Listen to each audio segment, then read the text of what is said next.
जिले के पैराशूटर मनीष नरवाल को हाल ही में अर्जुन अवार्ड से सम्मानित किया गया है। ये अवार्ड मनीष को केंद्रीय खेल मंत्री किरण रिजिजू द्वारा दिया गया है। वैसे तो मनीष मूल रूप से सोनीपत जिले के रहने वाले हैं, लेकिन वो पिछले 27 सालों से फरीदाबाद में ही रह रही हैं। मनीष ने ये अवार्ड पाकर जिले का ही नहीं बल्कि पूरे देश का नाम रोशन किया है। तो आइए मिलते हैं देश की शान मनीष नरवाल से और जानते हैं कि उन्होंने ये इतनी बड़ी अचीवमेंट हासिल की है, वो किस तरीके से इस पल को एंजॉय कर पा रहे हैं। मनीष, सबसे पहले आपका बहुत बहुत स्वागत है हमारे चैनल पायनियर हरियाणा में। तो मनीष, आपने इतनी बड़ी अचीवमेंट हासिल की है, अर्जुन अवार्ड आपने अचीव किया है, तो आपको कैसा लग रहा है? मैम, ये फर्स्ट अवार्ड है मैम मेरा। ये अभी 29 तारीख में दिया गया था। और अर्जुन अवार्ड हालांकि बहुत बड़ा अवार्ड होता है, लेकिन अभी इतने पे ही नहीं रुकना। अभी 2021 में हमारा ओलंपिक टोक्यो का ट्रेनिंग चल रही है और उसी की प्रैक्टिस में अभी हम मतलब एन्जॉयमेंट है, लेकिन उस एन्जॉयमेंट में भी प्रैक्टिस है जी। और 2021 में अभी टोक्यो ओलंपिक की तैयारी है, उसके बाद एन्जॉयमेंट में उसके बाद देखी जाएगी। ओके, तो सब ये स्पोर्ट्स में जो आपका रुझान है वो कैसे रहा? क्या फैमिली से कोई और भी रिलेट रखता है सब स्पोर्ट्स से? फैमिली से मैम, मेरे पापा ने बहुत सारे स्पोर्ट्स कर रखे हैं, फुटबॉल, बैडमिंटन और ये एथलेटिक्स और रेसलिंग, इस टाइप की गेम मैम। पर शूटिंग में किसी का कोई हमारे फैमिली से कोई नहीं है मैम। तो स्टार्टिंग में क्या हुआ था कि मेरे राइट हैंड शोल्डर में प्रॉब्लम थी, ये बाय बर्थ है। तो इस वजह से पापा को कोई गेम चॉइस में नहीं आ रहा था, कोई इंडिविजुअल गेम जिसमें ज़्यादा तोड़ फोड़ भी ना हो और एक इंडिविजुअल गेम हो, किसी की कोई चीटिंग वगैरह भी ना हो किसी गेम में, और आसानी से मतलब जो प्लेयर किसी गेम को खेल सकता है। तो वो शूटिंग में थोड़ा शूटिंग में पापा को भी नहीं पता था। एक भैया हमारे यहाँ पे, अमित भैया, उन्होंने बोली कि सर ये जो मनीष है, क्योंकि पापा को मतलब टेंशन रहती थी इस टाइप की कि मतलब किस गेम में इसको डाला जाए। तो उन भैया ने बोली कि सर ये जो है ये मनीष है, ये शूटिंग में जा सकता है और पिस्टल जो होती है वो लेफ़्ट हैंड से और राइट हैंड से दोनों हैंड से चलाई जा सकती है। अगर उसका राइट हैंड में शोल्डर में प्रॉब्लम है तो लेफ़्ट हैंड से चला सकता है। तो इसके बाद मैम फिर मैं शूटिंग में आया 2016 में, जनवरी से मैंने स्टार्ट करी। और उसके बाद धीरे धीरे थोड़ा इंटरेस्ट मैम स्टार्टिंग में मेरा इसमें नहीं था, क्योंकि मैं फ़ुटबॉल खेलता था। स्टार्टिंग में मैं फ़ुटबॉल, रेसलिंग और ये जो गेम होते हैं एथलेटिक्स, इसमें था। तो मुझे ओपन जो ग्राउंड के मैचेस होते हैं, इंडोर गेम्स की बजाय मुझे आउटडोर गेम्स पसंद थे। तो इस टाइप से क्या हुआ फिर कि मैं इंडोर गेम में आया तो मुझे पसंद नहीं था, फिर धीरे धीरे इसमें इंटरेस्ट बना। तो अब तक कितने टूर्नामेंट्स में आप मतलब भाग ले चुके हैं? टोटल टूर्नामेंट्स मैम मेरे 7 से 8 टूर्नामेंट तो हैं। कितने पदक अब तक आप हासिल कर चुके हैं? 8 टूर्नामेंट्स में मैम 17 मेरे इंटरनेशनल मेडल्स हैं। ओके। और 2016, 17, 18 और 19 में मेरे 19 नेशनल मेडल हैं जी।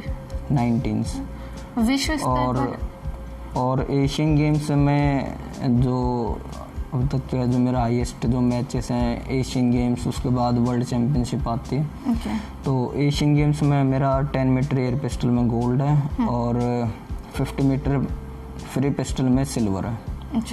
और मैम हमारा फिर अभी 2019 में वर्ल्ड चैम्पियनशिप हुई थी सिडनी, उसमें 10 मीटर और 50 मीटर में इंडिविजुअल ब्रॉन्ज हैं और टीम में भी ब्रॉन्ज है। तो टोटल 3 ब्रॉन्ज वर्ल्ड चैम्पियनशिप में। कितना वक्त आप अपने इस खेल को दे चुके हैं मनीष? ये मैम 2016 में क्या था कि 2016 में तो थोड़ा टाइम कम मिलता था, क्योंकि मेरे एग्ज़ाम भी रहते थे।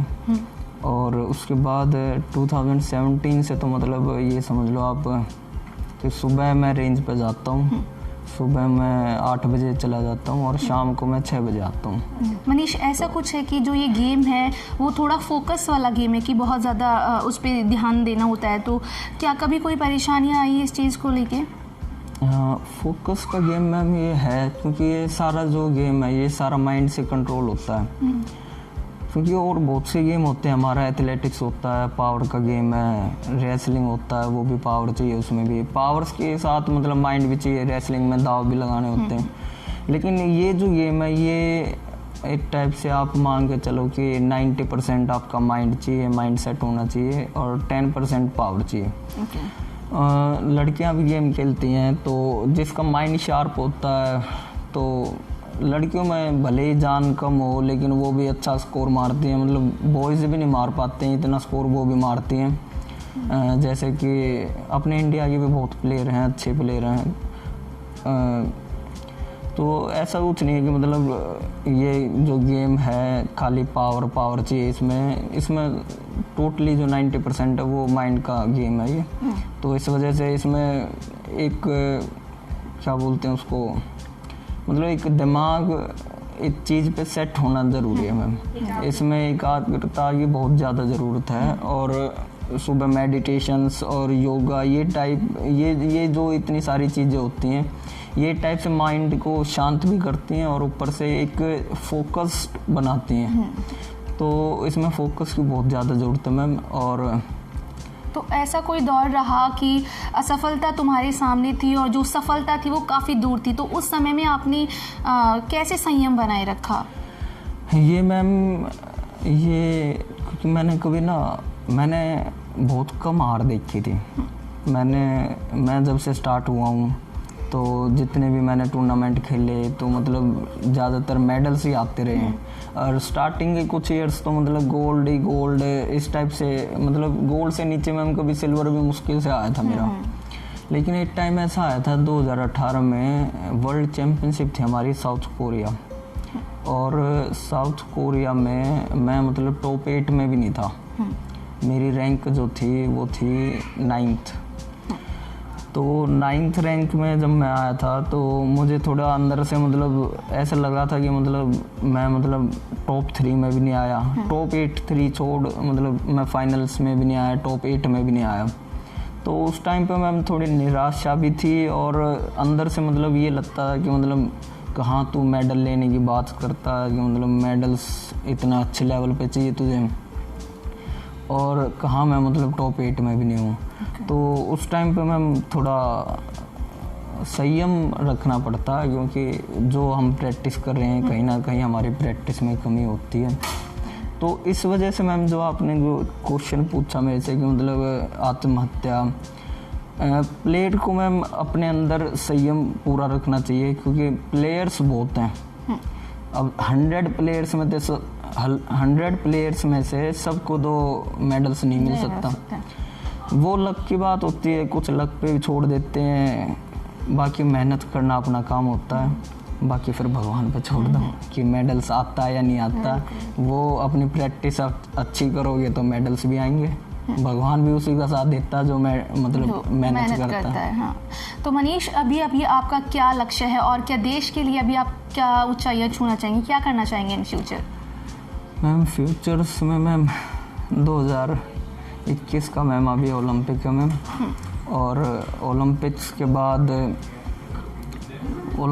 बाद भी मैम ओलंपिक ही है मैम, क्योंकि मैंने जो प्लान किया वो 2021 का ही ओलंपिक नहीं है।